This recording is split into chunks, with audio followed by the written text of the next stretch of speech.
सबसे पहले तो आपके गांव के इस स्कूल के प्रांगण में आप सब जुटे हैं। मुझे मेरी बात करने का, आपसे मिलने का, परिचय करने का अवसर दे रहे हैं, उसके लिए आपका तहे दिल से धन्यवाद कर रहे हैं, शुक्रिया अदा कर रहे हैं। देखिए, हमारा नाम है प्रशांत किशोर। हम नेता ना हैं, हम विधायक मंत्री हैं नहीं, हम तो मुखिया सरपंच भी नहीं हैं। बिहार के एक साधारण परिवार के लड़के हैं। ऊपर वाले की कृपा रही है, माता पिता का आशीर्वाद रहा है, जीवन में कुछ हासिल करने का अवसर मिला है। लेकिन 2021 में हमने ये संकल्प लिया है कि अब जीवन में किसी दल और नेता के साथ काम नहीं करेंगे। जो काम हम करते थे वो काम हमने छोड़ दिया। अब रउआ पूछब, ये भाई इतना रउआ काम काहे छोड़ देनी? जिस काम को करके इतना नाम कमाए हैं, मीडिया वाले लोग बताएंगे कि सैकड़ों करोड़ रुपया हमको मिलता है उस काम को करने के लिए। तो इतना पैसा, इतना नाम छोड़कर बिहार में गांव-गांव क्यों घूम रहे हैं? बिहार में गांव-गांव इसलिए घूम रहे हैं कि उस काम को करते हुए ये अनुभव किया, बड़े बड़े दलों के साथ, नेताओं के साथ बहुत करीब से काम करके ये देखा कि दलों के जीतने से, नेताओं के जीतने से जनता का जिंदगी नहीं बदलता है। तो वह बिहार के देख ली, पिछले 50 साल में जितने दल को आपने चुना, जितने नेता को आपने बैठाया, सब ने जो काम किया है या करने का दावा कर रहा है, उसको अगर आप और हम सही मान लें, कोई बहस के बात नहीं है। ठीक बा भाई, कांग्रेस जौन कैलस तो कैलस, लालू जी के राज में सामाजिक न्याय हो गई, नीतीश जी भाजपा के राज में कुछ विकासो हो गई। तो जिसने जो किया या करने का दावा करता है उसको आप सही भी मान लीजिए, तो भी आज इस बात से कोई इनकार नहीं कर सकता है कि बिहार देश का सबसे गरीब, सबसे पिछड़ा, सबसे ज्यादा अशिक्षित, बेरोजगारी और भ्रष्टाचार वाला राज्य है। ऐसे तो कोई इनकार ना कर सके। तो जो सामान्य आदमी बा वो कह बता दी रउआ के कि भाई जौना रास्ता पर हमनी के 50 वर्ष से चलत नहीं जा, ये रास्ता पर आगे भी 50 वर्ष अगर चलत रहल जाई तबो कोनो बिहार की स्थिति बदले वाला नहीं है। जिस गरीबी के कुचक्र में आप फंसे हुए हैं, जिस बदहाली में आप और आपके बच्चे जी रहे हैं, ये सुधरने वाला नहीं है। किसी एक नेता के आने से, किसी एक दल के आने से नहीं सुधरने वाला है। अगर कोनो नेता दल के आवे से सुधरे के रही तो आज 50 वर्ष में कोई सुधार ना दी। तो आप पहले समझिए इतनी गरीबी बिहार में है क्यों? आखिर गरीब आदमी ऊपर बढ़ क्यों नहीं पा रहा है? अभी जेकरे से पूछो तरुआ में कोई बताई कि आज के सरकार काम नहीं करत, कोई कही भ्रष्टाचार बहुत वजह से नहीं बढ़ पावत, कोई कही कि लालू जी के जमाना में बहुत पीछे चल गए, नहीं जाए ऐसे नहीं के सुधरत।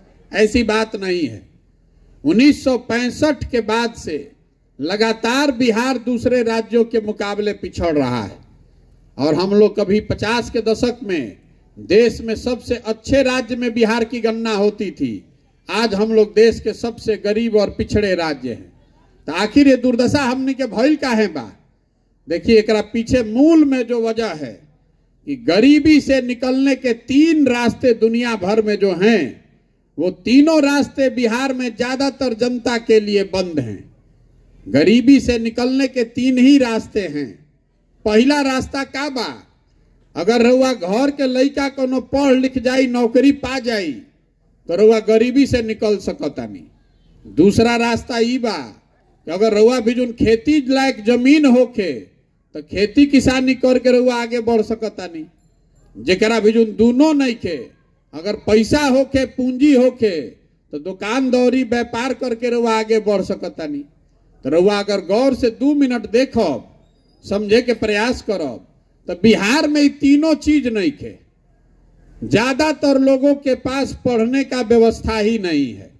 स्कूल में खिचड़ी बटाता आ कॉलेज में 3 वर्ष के डिग्री 6 वर्ष में बता रहल बा। पढ़ाई ना स्कूल में होता ना कॉलेज में होता।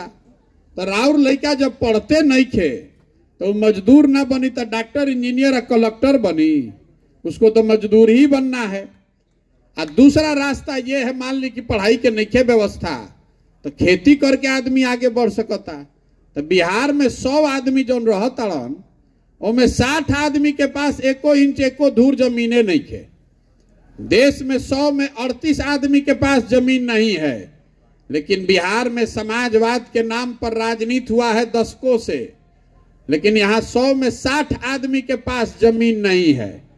और 40 आदमी जरा भी जमीन बा, ओकरा में 35 आदमी ऐसा बाड़न जरा भी 2 बीघा से कम जमीन बा। तो ज्यादातर आदमी जो खेती किसानी करता है बिहार में, वो कमाने वाला नहीं खेती कर रहा है, खाने वाला खेती कर रहा है। ओकर जमीन इतना छोट बा कि वो उतने उपजा पावता कि बाल बच्चा के पेट भर जाओ। गेहूं भइल बा तो में तनी मनी सरसों छीट दी कि भैया तेल बाजार से ना खरीदे पड़ो, इतना सरसों ना हो कि बेच के रुपया कमा ले। तो 100 आदमी जो बिहार में रहता, उनमें 5-6 गो आदमी ऐसा बाड़न जे खेती करता, जरा आमदनी होता खेती से। बाकी आदमी या तो खेती करता पेट भरे खाती, चाहे खेत में जाके मजदूरी करता। तो शिक्षा है ये नहीं के, या कृषि योग्य जमीन नहीं के। बचल तीसरा रास्ता पैसा। अगर रवा बिजुन पैसा रही तो रवा 4 गो भैंसे खरीद लेती, कोई दुकान खोल लीत, कोई सैलून बना लीत, कोई रेडीमेड के काम करीत, कोई गाड़िए 2 गो चलवाई। तो पैसा है ये नहीं के आदमी के पास। एजा बिहार में औसतन एक आदमी 35,000 रुपया कमाता है साल भर में। देश में औसतन एक आदमी 1,45,000 रुपया कमा रहा है। तो आपके पास तो पैसा है नहीं। मान ली कि रुआ बाल काटे आवता, 50,000 रुपया रुआ भिजुन रहित, चाहे बैंक से कर्जा मिल जाइत, जैसे रुआ किसान क्रेडिट कार्ड से खाद के पैसा कर्जा मिल जाता तो रुआ खाद छीट पावता नहीं। तो सरकार ऐसा कोनो व्यवस्था कर दी कि चलो जरा भिजुन पैसा नहीं खे, 2 गो भैंस किने खातिर, सैलून लगावे खातिर कर्जा मिल जाओ तो वो लगा पाई। लेकिन जब ओकरा 50,000 रुपया नहीं खे और वह बाल काटे आवो तो वह सैलून ना लगाई, वह कोनो सैलून में जाके मजदूर बन के काम करो। तो ये बात के समझी, शिक्षा है नहीं, जमीन खेती लायक है नहीं, आपके पास पैसा है नहीं, तो रउआ गरीबी से निकलब कैसे? कतनो रउआ हाथ पांव मार ली, सरकार कोई योजना लेकर चली आए, आप किसी को चुन लीजिए, बिहार से गरीबी खत्म नहीं होने वाली है। जब तक इस 3 बात को नहीं सुधारा जाएगा, यहाँ बच्चों के लिए ऐसी पढ़ने की व्यवस्था न हो जरा में लड़का सब के पढ़ लिख के नौकरी खातिर काबिल बन सके, जब तक ऐसा व्यवस्था ना होई तब तक बिहार से गरीबी ना दूर होई। बहुत आदमी कहते कि अच्छा बहुत आदमी पढ़ लिख जाते तो नौकरी नहीं खे लागत। देखिए रवा सुन ले, खब दुनिया में भारत भर में सबसे ज्यादा है नर्स जौन बाड़ी जाऊ केरल के लड़की सब है। क्यों है? क्योंकि तमिलनाडु में, केरल में 2/3 नर्सिंग कॉलेज जो है वो 2 गो राज्य में है पूरा देश में, तमिलनाडु में और केरल में। तो वही जाके लड़की पढ़ लिख के ट्रेनिंग लेके नर्स बन गई सन।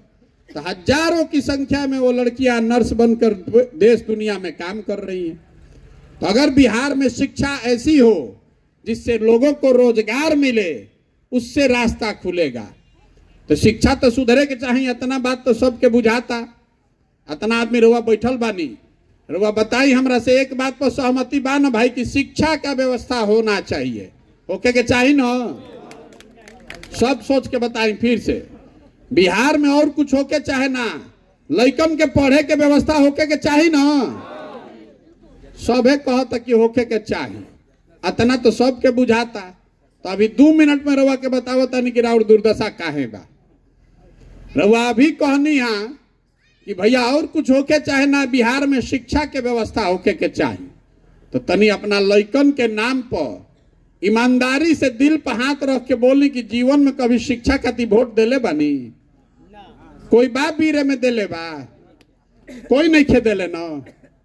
अभी माइक देव तो हर आदमी आधा घंटा भाषण दे दी, ए भैया शिक्षा सुधरे के चाहिए, ए भैया जब तक शिक्षा ना सुधरी तब तक ना बिहार सुधरी। रउआ मालूम बा, लेकिन वोटवा ते पर देते नहीं कि तो सुधरी कैसे रे भाई? यही बिहार के दुर्दशा का मूल कारण है। बिहार के लोग अज्ञानी नहीं हैं, आपको और कुछ आए चाहे नहीं, बिहार के लइकन के राजनीति के खूब समझ बा। जहां 4 गो लइका के बैठा दी, घर में, दलान में, खेत खलिहान में, चौक चौराहा पर, चाय के दुकान पर 4 गो आदमी बैठी हन, तो राजनीति बतियाई। भारत, तमिलनाडु, कर्नाटक, मोदी, राहुल, कंबोडिया, इजराइल, सब बतिया दी। सब बात रुआ जानता नहीं कि रुआ कौना कष्ट में जियता नहीं। आपको मालूम है कि बिहार में कितना भ्रष्टाचार है।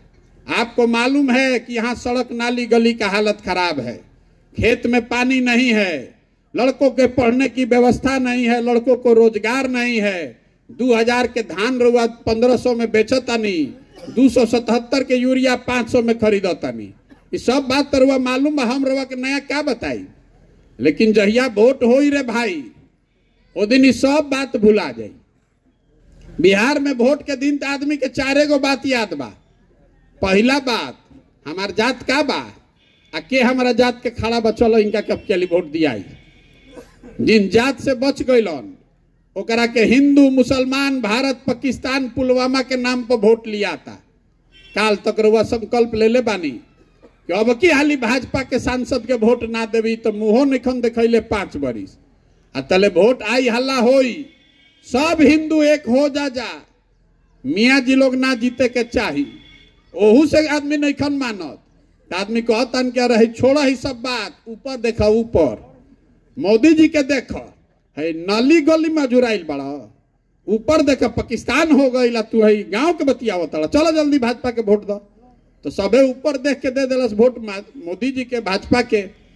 जे दोनों से बच जाता तो कहता जाए दी भैया हमनी के कतनो दिक्कत बा न, तो लालू जी ना लौटे के चाहिए, कुछो हो जाए लालू जी ना आवे के चाहिए।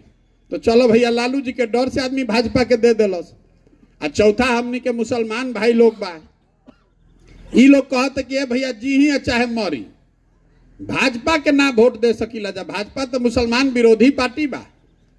तो बिहार में बचल के, बिहार में तो भैया 2 गो दल बा, एगो मोदी जी के भाजपा, एगो लालू जी के ललटेन। नीतीश कुमार बेचारे के तो भरोसे नहीं कि कभी ललटेन पकड़ के लटकियन, कभी कमल के फूल पर बैठ के पवरियन।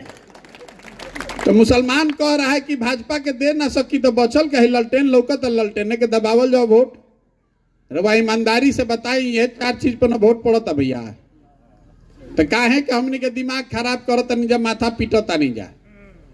अरे जब रउआ जानता नहीं, हम जानता नहीं, तो बिहार के सब नेतो जानता कि बिहार के जनता कतनो बतिया ले, कतनो गाना गा ले, हंस के गा के गरिया के रउआ वोटवा देवे यही 4 चीज पर।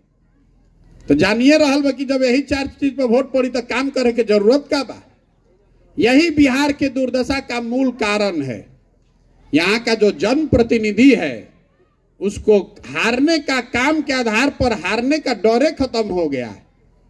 एमपी सांसद महोदय के यहाँ लोग जाता, हम रोड पर चलता नहीं, कहता आदमी कि एमपी से जाता नहीं जा, सांसद से कहे कोनो काम के तो कैलस तो तनी हमनी के दबाव देता नहीं जा, तो कहते कि हमरा के वोट देले रहो, मोदी जी के न देले रहो, जा मत दियो, जा मोदी जी के वोट मत दियो। जानते बा कि रहो जाके फिर मोदी जी के देबे करब, तो ओकरा डर का बा। यही वजह है बिहार के दुर्दशा का। तो आदमी को हम ये पदयात्रा जो कर रहे हैं, ये दल बनाकर वोट मांगने का अभियान नहीं है। आपसे वोट नहीं मांग रहे, गांवे गांवे जाता नहीं, हाथ जोड़ता नहीं लोग के कि अरे भाई अगर रउआ आपन और आपन लइका के चिंता ना करो तो कोई दल, कोई नेता, कोई विचारधारा आपकी चिंता नहीं करेगा। लिख कर रखिए, अपने अनुभव के आधार पर बता रहे। कोई आपका चिंता काहे करेगा भाई? जब रउआ अपन लइका के चिंते नहीं खे तो हमरा और लइका के चिंता करे आई। रउआ तो अजुराइल बानी जात में, धर्म में। आपका लड़का जा रहा है पढ़ने तो पढ़त नहीं खे, पिलुआ वाला खिचड़ी खा के आवता, रउआ ओकर चिंता नहीं खे। राउर लइका BA में कर के घर में बेरोजगार बैठल बा, रउआ ओकर चिंता नहीं खे। रउआ तो मोदी जी का अमेरिका में कैसे स्वागत होता आज तक पर देख के ही प्रफुल्लित बानी कि वाह बहुत बढ़िया, देश के नाम हो रहल बा। राउर लइका घर में बेरोजगार बैठल बा, नहीं खेलो कर। तो ये सुधारिए, ये सुधारने के लिए लोगों को कहने आए हैं। तो आदमी कहते कि भैया ये सब बात हमनी के बुझाता, हमनी के विकल्प न ना रहे, रउआ दल बनाई, हमनी के रउआ संगे चलल जाई। तो हम बिहार के आदमी के दूरे से पहले ही से प्रणाम करतानी, जे कहेला कि ए भैया आगे आगे चली, रउआ संगे बानी तन मन धन से। तो हम जान गए कि ये आदमी कहीं नहीं खन। अरे जो समाज में आदमी अपने बच्चों के साथ नहीं है, आप हमारे साथ क्या खड़ा होइएगा? इतना हम बुर्बक दिख रहे हैं? आप तो अपने बच्चे के साथ नहीं खड़े। आपको जाति का, धर्म का इतना नशा दिमाग में हो गया है, नस में घुस गया है कि आपको अपने बच्चों की तकलीफ, अपने बच्चों का भविष्य नहीं दिख रहा है। आप प्रशांत किशोर के साथ होइएगा, जाति धर्म छोड़ के नहीं होइएगा। इसीलिए हम हाथ जोड़कर लोगों को कह रहे हैं कि आप पहले संकल्प लीजिए, अपने और अपने बच्चों के साथ खड़ा होइए। हमारे साथ मत खड़ा होइए, हम पर भरोसा मत कीजिए, अपने और अपने बच्चों के साथ खड़े होइए। वोट दीजिए अपने बच्चों के पढ़ाई के लिए, बच्चों के रोजगार के लिए। और नहीं दीजिएगा तो लिख के रख ली, आज का तारीख और डेट नोट कर लीजिए आप। जिस गरीबी बदहाली में बिहार आज तक जी रहा है, बिहार के लोग आने वाले सालों में भी बिहार के लोग इसी गरीबी, इसी बदहाली में जिएंगे। कोई नहीं बिहार को सुधार सकता है। आदमी कहता कि प्रशांत किशोर आइल बाड़न, बड़ा होशियार बाड़न, भैया ठीक करी। जे आवेला ये कहेला कि हम आइब न तब क्या ठीक कर दे, हमरा के वोट दे दो। हम आपको कह रहे हैं कि एगो प्रशांत किशोर छोड़ी, अगर 10 प्रशांत किशोर आ जाए हम, तब वो बिहार नहीं के सुधरे वाला। जब आप सुधरने के लिए तैयार नहीं हैं तो प्रशांत किशोर सुधार दिहन। 14 में मोदी जी आयल रहन न, कितना हल्ला भइल रहे कि मोदी जी अहन न तो सब सुधर जाई। 14 में मोदी जी के हम ही अभियान चलावत रही। आज आदमी कहता कि जन सुराज के कितना आदमी जानता, कितना नहीं जानत। 2012-13 में 50% से आधा से ज्यादा आदमी यूपी बिहार में मोदी जी के नाम ना जानत रहन। आज वह आदमी लाठी डंटा करे के तैयार बा। तारा बुझाता मोदी जी से देश के कल्याण होई। चलो भाई, के बहस करे जाई, होई उनके से कल्याण होई। राजनीति में बहस के कोनो अंत नहीं के। देखिए मोदी जी के आवे से बिहार के कल्याण भइल कि ना, बिहार के भला भइल कि ना, बिहार के लइकन के रोजगार मिलल कि ना, ये सब बात छोड़ दी। लेकिन जितना आदमी एजा भाजपा के वोटर बानी जा, रुआ सभे वोट मोदी जी के वोट देले बा। रुआ के खुला चुनौती देके जातनी। 9 बरस में मोदी जी 9 बरस से प्रधानमंत्री हैं। 9 बरस में मोदी जी ने अगर बिहार के विकास के लिए एक समीक्षा बैठक किया है, एक समीक्षा बैठक अगर किया है, आप उसका प्रमाण है, उसका न्यूज हमको दिखा दीजिए। हम कल से मोदी जी का झंडा लेकर चलने को तैयार है। एक समीक्षा बैठक तक उस आदमी ने नहीं किया, फिर हमनी के उछल उछल के जाके कमल पर वोट दिहल जाई तो दोस्त मोदी जी के बाकी हमनी के बा। 40 में 39 को MP जिता के भेजले बानी जा बिहार से। अरुआ एगो बैठक भी नसीब नहीं के हो, तबो रुआ वोट वही दल के, वही नेता के देव, तो राउर लड़का के दुर्दशा ना हुई तो हमार लड़का के दुर्दशा हुई। यही बताने चले। आदमी कहता भैया दल न बनाई, ये तो नागनाथ सांपनाथ दोनों से जान बचावे के बाद रउआ दल बनाई। तो हम दल क्यों नहीं बना रहे हैं? बिहार में पहले ही से 50 गो दल बा ठगे खाती, एगो और बढ़ावल जरूरी बा। एगो हमू बना ले तो हमू ठगे लागो। बिहार में दल कैसे बनेला? जे बनैलस दल उहे हो गई दल के नेता। आइयो कह दिलस कि हमारा बाद हो यहाँ हमार बेटा। आ जितना आदमी तू लोग बिहार के बड़ा जो सब आदमी झंडा लेके जीवन भर ढोआ जा, वो दल नहीं है, वो विकल्प नहीं है, वो तो परिवार का शासन है, वो लोकतंत्र के विपरीत है। तो अगर दल बनाना है, विकल्प बनाना है, आपको बिहार में बदलाव चाहिए, तो जो रास्ता महात्मा गांधी ने दिखाया उसको चुनिए। गांधी जी ने देश को कैसे दिलाया, आजादी कैसे दिलाई? गांधी जी वोट लेके आजादी दिलैलन। गांधी जी ने पहले समाज को जगाया, आपको बताया कि आत्मनिर्भर बनिए, अपना कपड़ा पहनिए, अपने लोगों से छुआछूत मत कीजिए, सबको समाज में बराबर समझिए। समाज को जगाया। आगे आगे गांधी जी चलन, पीछे से समाज चलल, तब न देश के आजादी मिलल। तो अगर बिहार को गरीबी से, भ्रष्टाचार से आजादी दिलाना चाहते हैं, अपने लिए नहीं तो कम से कम अपने बच्चों के लिए एक नई व्यवस्था बनाना चाहते हैं, तो सबको कंधा लगाना पड़ेगा। तो हमारी भूमिका, हम नेता नहीं हैं, हमने शुरू में कहा हम जन सुराज के नेता नहीं हैं, हम इसके सूत्रधार हैं। हमारा भूमिका कुम्हार का है। घड़ा कैसे बनेला? माटी और चाक से। माटी और चाक ना रही तो कतनो कुम्हार होशियार रही तो घड़ा बन सकेला। तो आप वो मिट्टी और चाक हैं।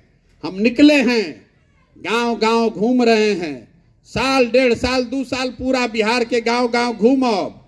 जैसे दही के मथ के रवा मक्खन निकालीला, उसी तरह समाज को मथ कर ऐसे लोगों को निकालेंगे जिनकी मदद से एक नई व्यवस्था बनाई जा सकती है। वो लोग जो चाहते हैं कि नहीं नई व्यवस्था बनाई जाए, रवा मन में चिंता बा आज तक कि रवा बनावे चाहता नहीं, लेकिन रवा चिंता बा कि भैया हमारा राजनीति के समझ नहीं खे, ए भैया हमारा भी संसाधन नहीं खे, हमारा पूरा राज्य में करे के व्यवस्था नहीं खे। तो हम रवा के कह रहल बानी कि व्यवस्था हम बनावतानी। संसाधन, व्यवस्था, रणनीति का चिंता अपने भाई, अपने बेटे प्रशांत किशोर पर छोड़िए और जन सुराज के प्लेटफॉर्म में अपना कंधा लगाइए। और जिसको भी समाज चुनेगा, जेकरे के समाज अपना बीच से चुनी, गरीब हो, अमीर हो, अगड़ा हो, पिछड़ा हो, हिंदू हो, मुसलमान हो, जेकरे के समाज चुनी, उसी के पीछे जन सुराज की पूरी ताकत, शक्ति, पैसा, बुद्धि सब लगाया जाएगा और आपके सहयोग से उसको जिता कर लाया जाएगा। तभी न बनेगा जनता की सरकार। अगर बिहार को सुधारना है तो आपको, हमको हजारों अच्छे लोगों को वार्ड सदस्य चुनना होगा। हम लोग को अच्छे हजारों लोगों को मुखिया बनाना होगा। खाली मुख्यमंत्री बदले से बिहार ना बदली, पूरा व्यवस्था में घुन लाग गई बा, नीचे से लेके ऊपर तक सबको बदलना होगा। तो ये अगर बदलना है तो ये प्रयास करना पड़ेगा ना भाई। गाँव गाँव जाके 1,60,000 जनप्रतिनिधि चुनकर आता है, कितना आदमी के बैठ कर वह पटना में चुनब, इसीलिए गांव गांव चल रहे हैं। तो आप बताइए कि प्रयास होना चाहिए कि नहीं होना चाहिए? बोली भाई कि प्रयास होके चाहिए कि ना होके चाहिए? तरवा से को वोट करवाई, अभी सबके बोले के बा, हाथ उठा के सबके वोट देवे के बा। जरा मन होई हाँ वो हाँ बोली, जरा मन होई ना वो ना बोली। 3 गो कैमरा लागल बा, में रिकॉर्ड होके के चाहिए, से हाथ उठे के चाहिए सबके। पिछले 30-40 सालों में आपने जिसको भी वोट दिया, किसी ने बिहार और बिहार के बच्चों की चिंता नहीं की है। अब समय आ गया है कि बिहार के लोग अपने और अपने बच्चों के भविष्य के लिए जगें, खड़े हों और गांधी जी के बताए हुए रास्ते पर चलकर अपना विकल्प बनाएं, जनता का विकल्प बनाएं। आप बताइए कि हमको, आपको, सबको मिलकर जनता का विकल्प बनाना चाहिए कि नहीं बनाना चाहिए? हाथ सबके उठे के चाहिए भैया। जरा ना बोले बहु ना बोलो, बनाना चाहिए कि नहीं बनाना चाहिए? बनावे चाहिए ना भाई। आदमी कहता है कि अच्छा इतना बात रहा सुन लेनी जा, विकल्पों बन जाए ना बताई कि चुनाव कैसे जीतल जाए। तो आपको बता रहे हैं कि चुनाव कैसे जीता जाएगा।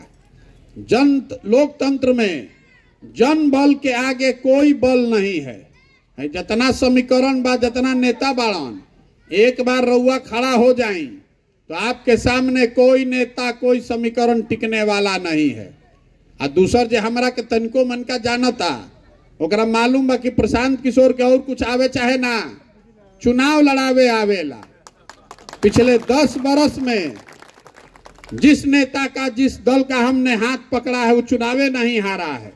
तो इस बार संकल्प लिए हैं, किसी नेता का नहीं, दल का नहीं, बिहार की जनता का आपका हाथ पकड़े हैं और भरोसा रखिए आपको भी हारने नहीं देंगे।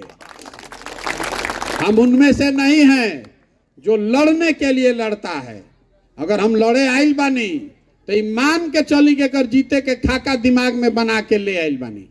इसको जीतने के लिए कितनी ताकत लगानी पड़ेगी, कैसी व्यवस्था बनानी पड़ेगी, कितना पसीना बहाना पड़ेगा, कितना संसाधन लगाना पड़ेगा, ये सब सोच समझ के गुणागणित करके आए हैं और जीते बगैर मानेंगे नहीं।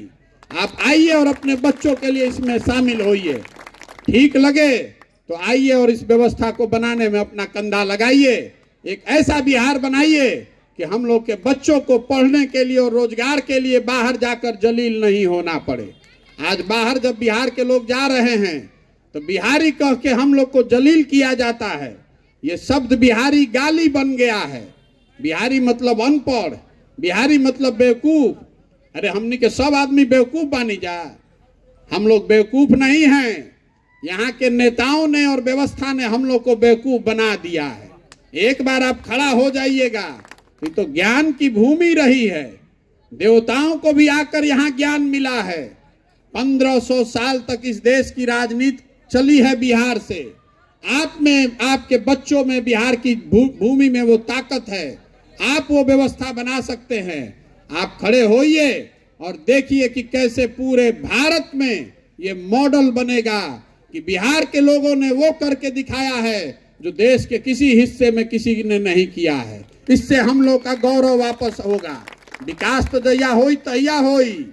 जिस दिन इस व्यवस्था को बनाकर हम लोगों ने सरकार जनता की बना दी, पूरा देश नतमस्तक होगा, क्योंकि बिहार के लोगों ने वो कर दिखाया होगा जो आजादी के बाद किसी भी राज्य में कोई नहीं कर पाया है।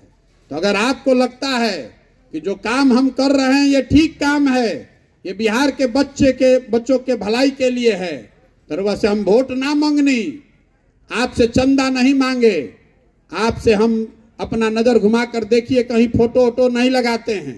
आपसे मांगने आए हैं आपका आशीर्वाद। ये टेढ़ा काम है, ये फर्श पर जमी हुई काई को छोड़ाने जैसा है। ये गांधी मैदान में रैली करके ना होई। बहुत आदमी हमरा कहता कि भैया एगो बड़ा सभा करके एक जगह बताई। उसको हम बता रहे हैं कि भैया जब फर्श पर काई जमल बा, उस पर दौड़ने जाइएगा तो गिर जाइएगा, हाथ पैर टूट जाएगा। काई लागल बा तो बैठ के ईंटा से ओकरा के रगड़ के छोड़ावे के पड़ी। तो गाँवे गाँवे वही काई छोड़ाने के लिए निकले हैं। तो अगर आपको लगता है कि काम ठीक है तो एक बार हाथ उठाकर आशीर्वाद दीजिए। है ना आपका आशीर्वाद? ओके ना? प्रयास होना चाहिए ना भाई। तो बहुत बहुत धन्यवाद। एक इस मिट्टी के सम्मान में एक नारा हम लोग लगाकर खत्म करेंगे। मैं बोलूंगा जय बिहार, आपको बोलना है जय जय बिहार, जय बिहार। छपरा जिला के आदमी के दम होतने बा। हमार घर बस आबाद, हमने के आरा बलिया छपरा आदमी के बड़ा दम बा। आवाजे निकल निकलो। जय बिहार, जय बिहार, जय बिहार। बहुत बहुत धन्यवाद। तो जरा मन होके